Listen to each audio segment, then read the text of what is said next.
It is 23 BC, and on the Palatine hill the shutters are closed against the daylight. Augustus, first citizen of Rome, is sweating and burning with fever. He has been sickly his whole life, and this time he does not think he will survive. So, Augustus starts putting his affairs in order. He summons two men to his bedside. The first is Piso, his colleague in the consulship that year. The second is Marcus Agrippa, his oldest friend and his best general. To Piso, his fellow consul, he hands the paperwork of the state, the public accounts, the tax rolls, the record of the armies and the money, a full ledger of the empire's finances. It is the republic's business, and it goes to the republic's magistrate. To Agrippa, he gives the signet ring on his finger, the seal he stamps on every order and every command. This is interesting, because Agrippa doesn't hold any office that would explain this. The ring isn't part of the constitution. There's no magistracy attached to it. Whatever authority it carries is Augustus's personal authority, and Augustus is handing it to the person he trusts to actually control Rome. Standing across the room is Marcellus, 19 years old, Augustus's nephew, his son-in-law, and his own blood. Everyone assumes the boy is being groomed to inherit, but he leaves empty-handed. As far as Augustus knows, in this shuttered room, the whole extraordinary experiment of his rule is over. Except he does not die. Slowly, improbably, the fever breaks. When other treatments fail, his doctor tries cold presses, an unconventional method, and against everyone's expectation, Augustus recovers. He rises from the bed that was supposed to be his deathbed, and he reflects on the power structure he built. 4 years earlier, in 27 BC, he had handed the republic back to the Senate with great ceremony, and in the same motion kept the armies and the frontier provinces, and he kept Egypt, the richest land in the Roman world, as something close to personal property. Its grain and its treasure flowed through men who answered to him alone, and no senator could even set foot there without his permission. On paper, a modest first citizen. In truth, a monarch. It was brilliant, but not at all without flaws. The flaw was the consulship. To stay at the head of the state, Augustus had himself elected as one of the 2 consuls, the highest office in the state, year after year after year. The problem was that there were only 2 consulships to go around each year, and reaching one was the crowning ambition of an aristocrat's whole life, the thing his ancestors had held, and his sons were expected to hold. Augustus took one of the 2 chairs every year and kept it warm, which meant that half of Rome's yearly supply of glory had become inaccessible to everyone else. So the noble families waited their turn at a door that never opened. The disguise everywhere else was seamless. This one piece was rude and visible. It manufactured, on a yearly schedule, exactly the aristocratic bitterness the whole restored Republic Act had been built to soothe. And bitterness, in Rome, did not stay abstract for long. The bitterness had already started to surface. Around the same time, a conspiracy against his life was uncovered and crushed, led by men from the frustrated senatorial class. The affair was ugly, and it showed him that for all the goodwill, there were Romans of rank who wanted him dead. The office he clung to was handing them their reason. But the illness had exposed something worse than resentment. His power was chained to the consulship, and a consulship is a job. It has to be held in Rome, by a man alive, standing, and present. The moment he was flat on his back behind those shutters, the whole structure had no one lawfully steering it. His authority could not survive his own body. That was the real lesson of the sickroom. The settlement of 27 BC had made him look harmless while keeping him supreme, but it was fragile and would collapse without Augustus steering it. It needed a second draft. Never a man to sit around idly, Augustus started the draft in the middle of 23 BC, still weak from the fever. In the middle of that year, Augustus surprised everyone by resigning the consulship. He gave up the office he had monopolized for nearly a decade and walked away from the top chair in the state. To an outsider, it looked like a retreat. The frustrated aristocrats could have their chairs back. It was a genuine gift, and it was received as one. From now on, both consulships each year were open again, to be competed for, won and worn by the men whose families had held them for centuries. The single rudest, most visible sign of his dominance simply disappeared.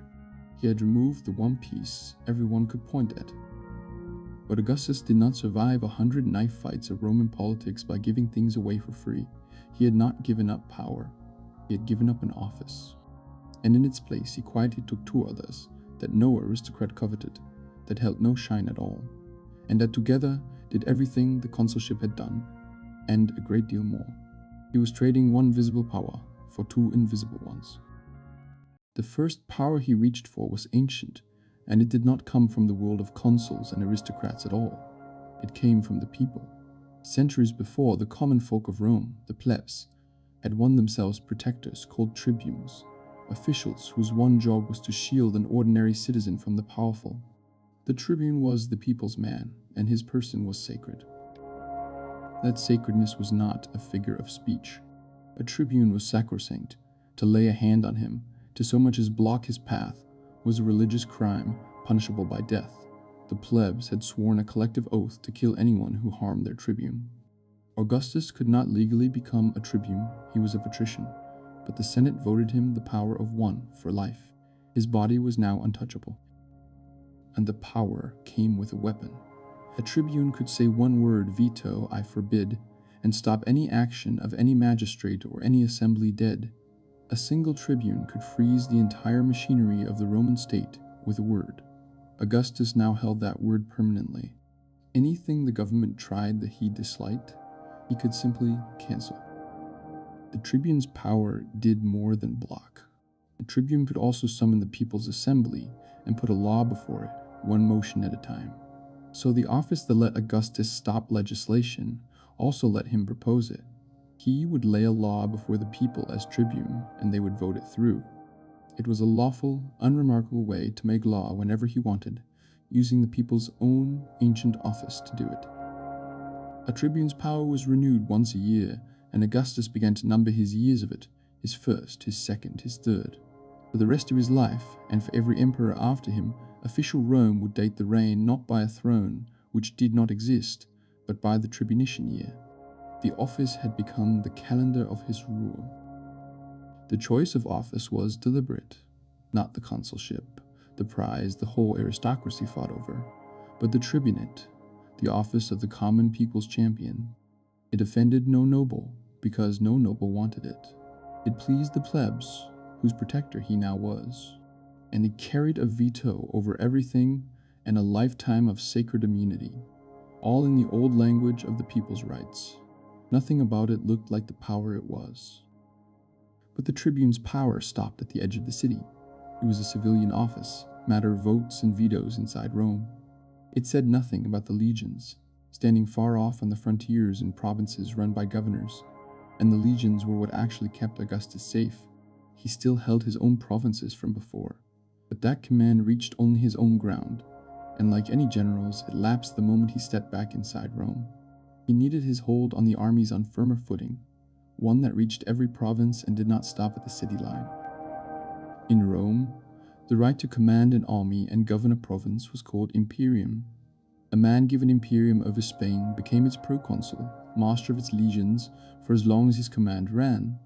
Every armed province had a governor holding imperium like that, each supreme on his own patch and no higher than his neighbor. Augustus held his own provinces the same way, a proconsul among proconsuls, his command no greater, on paper, than any other governor's. So the Senate raised his command above all the others by granting him imperium maius, a greater command. His authority over the provinces no longer sat beside the other governors. It sat above them. In any province, his own or the Senate's, his word outranked the governor on the spot. He was now, in effect, proconsul of the whole empire at once. In plain terms, any governor in the Roman world, however grand or senior, could be handed an order by Augustus and had to obey. He did not need to hold that province himself. He did not need to be anywhere near it. The greater command reached every place a Roman army stood, and every soldier in every province was, at the top of the chain, his. And it came with one more privilege that broke an old and iron rule. Normally, a general's command died the instant he stepped inside the city of Rome. You could not carry military power across the sacred boundary, the pomerium. Augustus was granted an exception. His greater command did not lapse at that line. Alone among Romans, he held military authority even inside the walls, where the Republic had forbidden it for 500 years. The tribune's power gave him Rome itself, the veto, the laws, the sacred untouchable person. The greater command gave him the armies and the provinces, and reached back inside the city as well. Between them, little of the Roman state was left out. At home and on the frontier, it now ran through one man holding two powers he would keep for life. By now he had stopped pretending to be a magistrate at all. He held no consulship, no office with a familiar name and a fixed term. He had built something new, a permanent, personal bundle of powers that fit exactly one man and carried no title. The most powerful position in the Roman world was, officially, not in office. It did not even have a name. So, people started referring to Augustus as princeps, the first citizen, first among equals. It was not an office, and it granted nothing. It was a courtesy, a polite way of naming a man everyone already deferred to. Behind that modest word sat a veto, command of every army, and a lifetime to use them. In the same year that Augustus rebuilt his power to outlast his own death, death came anyway. Not for him, but for someone he loved. Remember Marcellus, the boy who got nothing at the bedside? He was the bright hope of Augustus's family, his nephew, married to his only daughter Julia, started young on public honors, and understood by all of Rome to be the heir in time. Once he came of age, the blood meant to carry the line on. He was 19, charming and spoken of everywhere as the future. And then, in the autumn of that same year, 23 BC, Marcellus fell ill, with the very kind of fever Augustus had just survived. The boy did not survive it. 19 years old and dead. Augustus had risen from his sickbed. Marcellus, who by every expectation should have buried him, did not. Augustus was overcome with deep grief over Marcellus's death. He gave the funeral oration for the boy himself, and Rome mourned with him. The poets wrote the loss into their verses, and a great new theater that was under construction in the city at the time was named after him. It is still called the Theater of Marcellus today. Augustus was not a king, never a king. The word could still get a man killed. He was a first citizen who held for life the veto of the people and command of every army, counted the years by his own power, and ruled nearly everything while holding almost no title at all. In the shuttered room he had thought he would die in, he had finished inventing the Roman emperor. He simply never called it that. The shape he cut in 23 BC, powers without an office without a name, was the one every Caesar after him would step into. Under all of it, the veto, the greater command, the nameless office, lay the army. The legions obeyed Augustus. Their loyalty was what made every legal power real, which is why, when he believed he was dying, the ring had gone to his general, Agrippa, and not to his nephew, Marcellus. It was a rule that rested, in the end, on the loyalty of soldiers to particular men.